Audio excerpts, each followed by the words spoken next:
She was named as an Associate Fellow of the Philippine Heart Association, Philippine College of Cardiology. She became a diplomate and internal medicine at Philippine College of Physicians. And she returned to people and began practicing her profession in the countryside. She has sponsored hundreds of scholars. In addition to her formal practice, she has treated many indigent patients. She participates in services to her community and nation through various educational programs, scholarships, and medical and charitable programs. Medical Director of Ibalong Medical Center in Legazpi City, Albay. She was additionally appointed Dean College of Medicine and People Christian College, also in Legazpi City.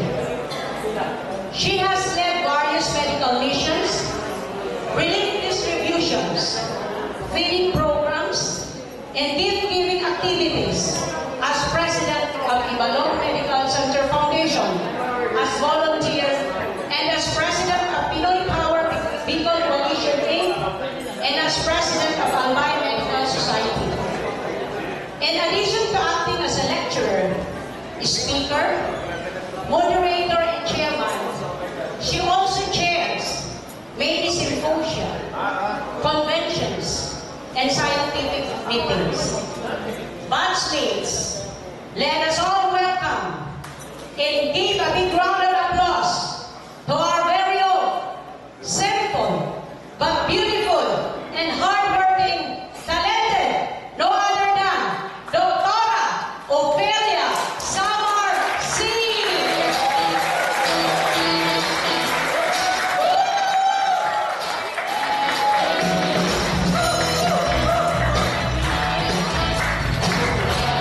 Ano ba? Well-researched ba? Thank you. Where you guys goes. Mamalu sa Kalakol, kay Malu, for that very kind and very generous introduction. This is such a great and grateful day for the Batch 77 of Yusan High School. I want to greet the teachers who are here, our very hardworking president and still very handsome Ricky Zubigues, still very single and available. Of course, to the indefatigable, though, the couple, Gina and Dennis, who has been spearheading this activity, to the different chairmen of the different committees who made sure that this very bongacious celebration, the 40th celebration of our batch, is really made possible. First and foremost, I would like to thank everyone. I want to thank the committee who chose me to be here. It's such an honor. I feel so humbled to be chosen as the speaker. I feel like, bakit ako, ano bang dahilan? I think they just wanted me to be here. This is the first time that I'm going to attend such glorious celebration and momentous event for our batch. So I want to thank the committee for inviting me here. And then secondly, I want to say to each and every one of you that I really feel so grateful. I don't know, the feeling I cannot describe, really. So thirdly, I just want to say that for us to be here, for each one of us to be here, this is something that we have to thank God for. Because I know that we have a very beautiful weather. I think it has been like months wherein you have been planning. I've been following up the Facebook group, and most of the time I just read. I didn't have the time to comment, and it felt like I could not get into the conversation. Like I would learn about the farm of Roy, the different things that happened last year during the reunion. I always envy everyone who were around, and so thank you so much for inviting me today, because now I realize that if I was not invited, I would not probably have witnessed this beautiful and this surreal feeling of being together again. I saw Basyon there, and also LB and my classmates. And where do I start? I think just like the future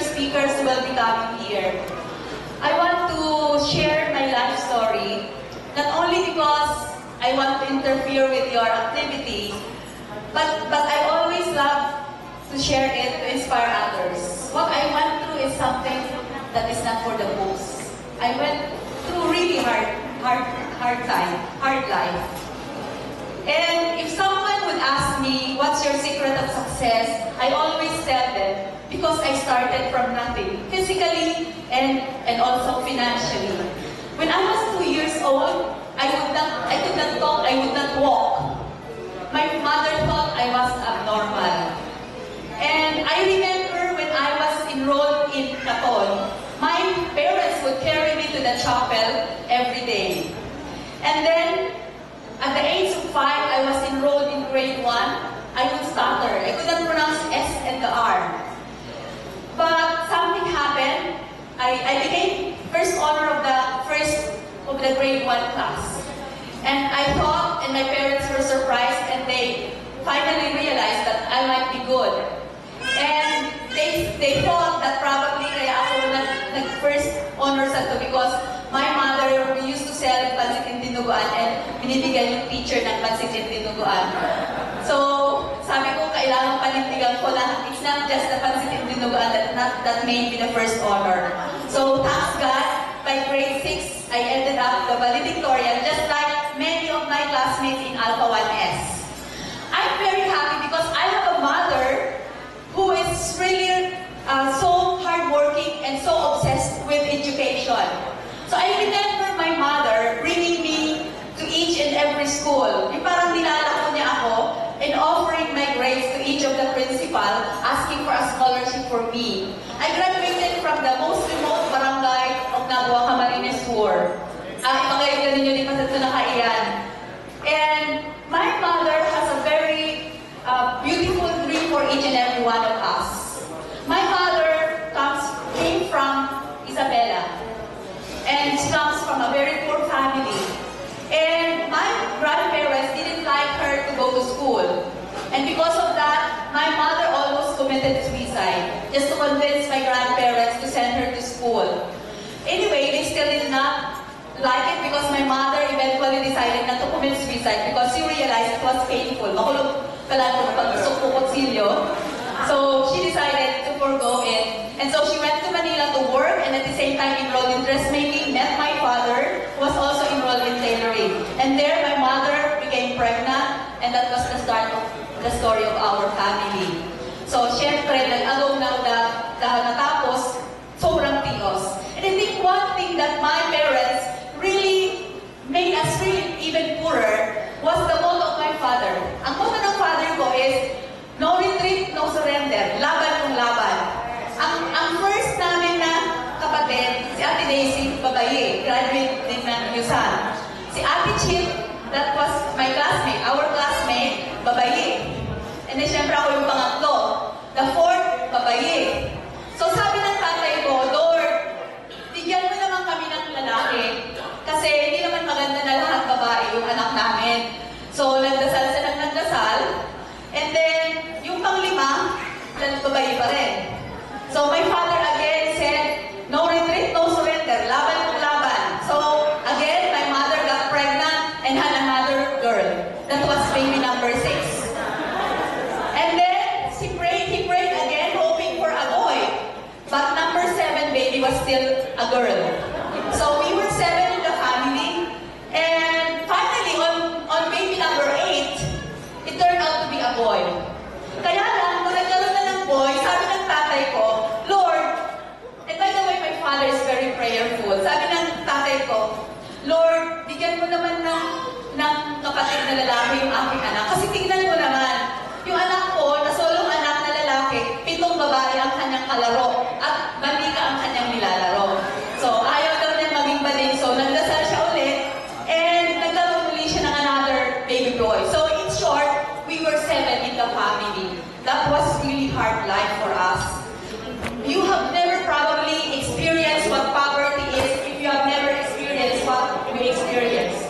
There were times in the past that we didn't have any food to eat. It's like my mother had to go to the market para lang mamunag ng kakainin namin. We had to pedal. I remember we would buy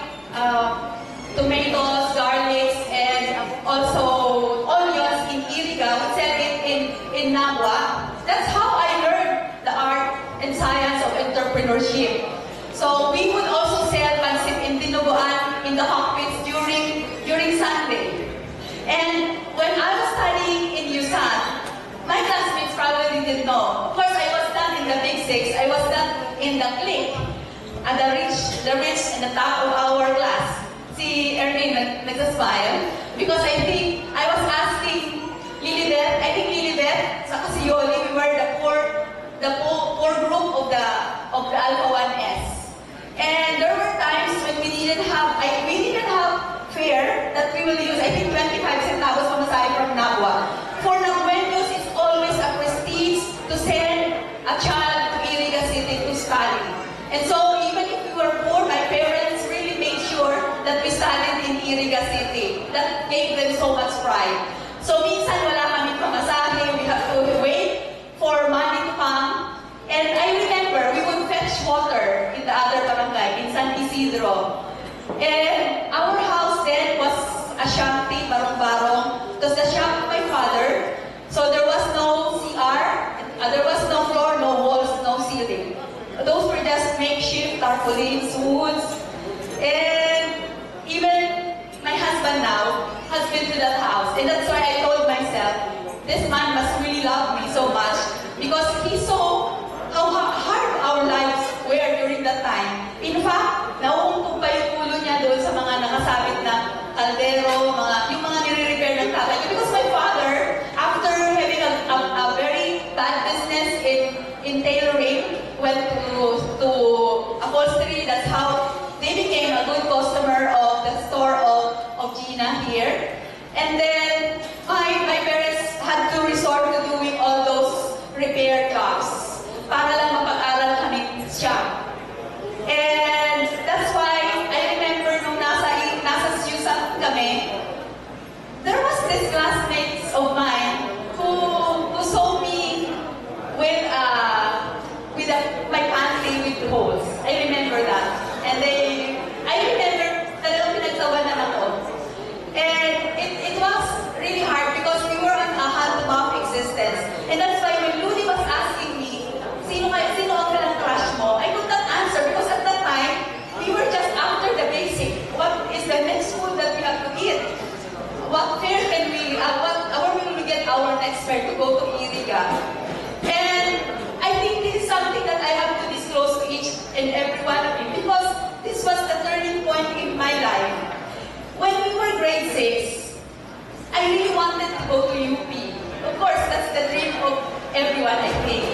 But the problem during that time was there were only 10 forms.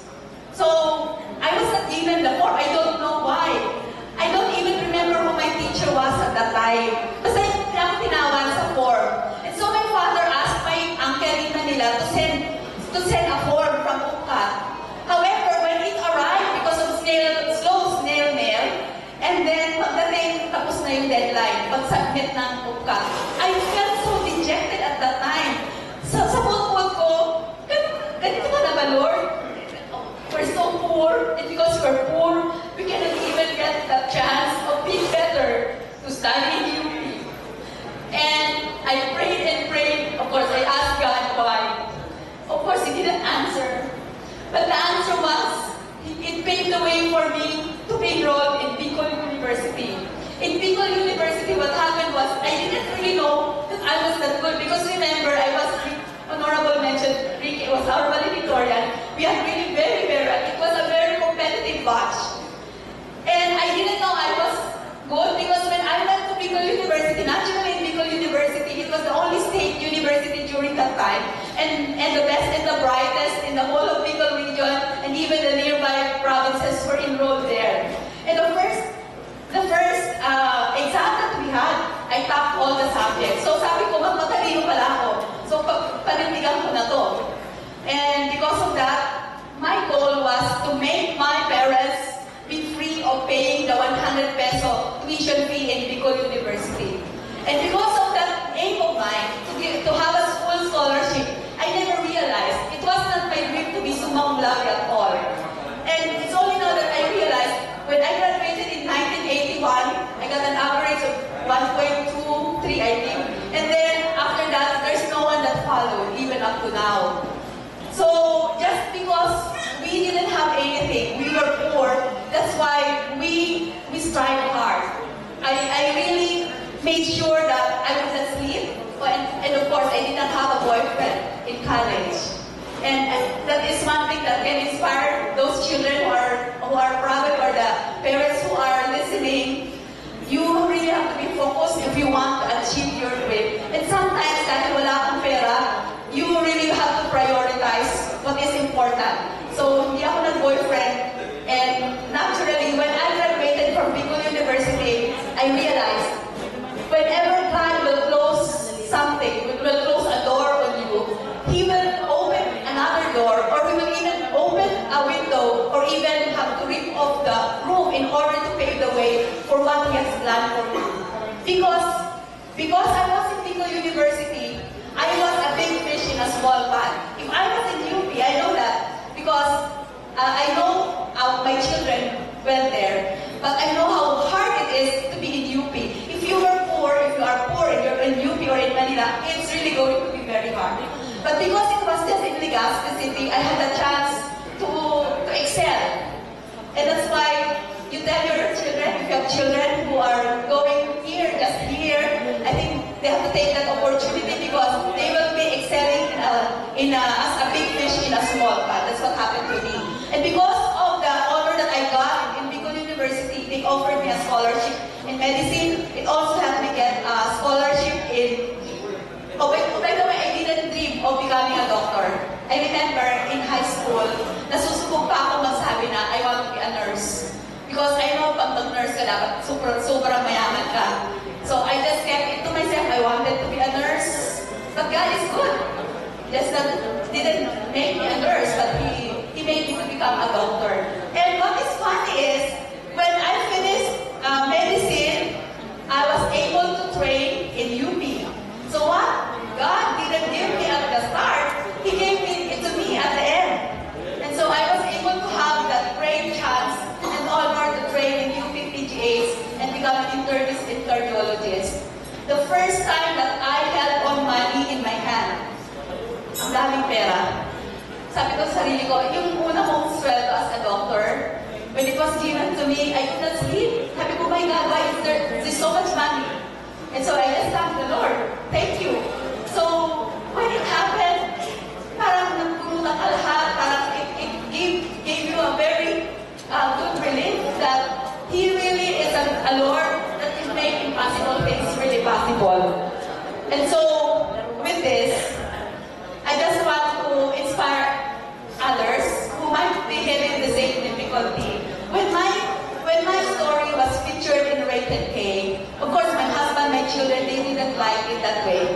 Especially that ABC then has made it like cinematograph. Like for example, they made the basura very huge. We really live in a mini Smoky Mountain at our back. Because we didn't own the place, so yung mga kapitbahay namin doon nagtatambak. It was hard to expose your life to the public. Pero on the day that it was shown, I got a lot of Twitter messages. I also got a lot of messages on Messenger. They thanked me. And one story that really touched me so much was someone who told me, Dr. Rasi, thank you so much for your story. You know, before I watched your story, I was already going to commit suicide. But when I saw your story, I told myself, this is the sign from God that I have to live on and go on with my life. And because of this, I don't want to tire sharing my story. So with this, I want to ask each and every one of you, can we make a toast? I will raise an imaginary toast for our batch of 77. So cheers. Cheers to all of us who have made it possible. Yeah, this is our... Okay, I want to make a toast for us. Cheers. For making it possible to come here and be together. Cheers. I also want to give a cheers to our teachers for helping us nurture ourselves and that gave us really our best and armamentarium to be better. And then third, we want to give cheers to our alma mater, of course, for giving us 4 beautiful, momentous years.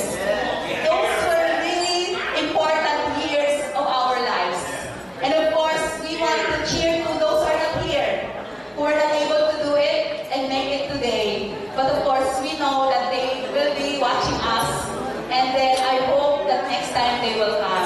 And then I commit, I hope you will also commit, that we will all come here every year. So, let us make it possible. Let's commit. And then, let's dedicate ourselves. I hope that our president will bring a project that is beyond reunion. Of course, having reunion is good, but having a project which will help others also will also be probably great. So with this, I want to thank each and every one of you for listening and for listening to my story. Thank you so much.